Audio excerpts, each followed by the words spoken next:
Marco Rubio, U.S. Secretary of State, defends Trump's political course but emphasizes the connection to Europe.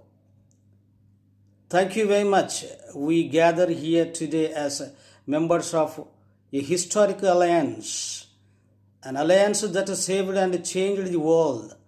You know, within this conference began in 1963.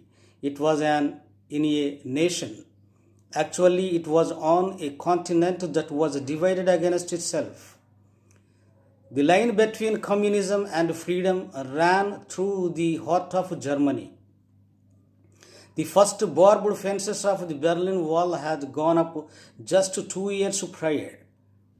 And just months before that first conference, before our predecessors first met here.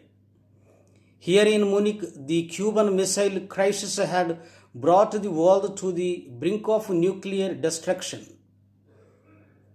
Even as World War II still burned fresh in the memory of Americans and Europeans alike, we found ourselves staring down the barrel of a new global catastrophe, one with the potential for a new kind of destruction, more apocalyptic and final than anything before in the history of mankind.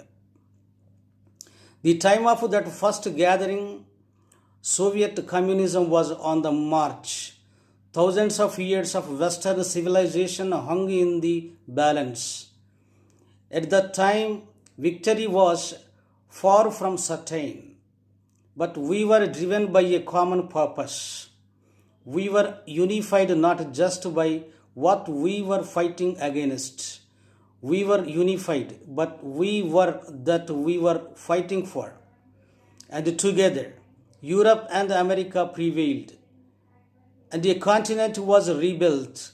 Our people prospered in time.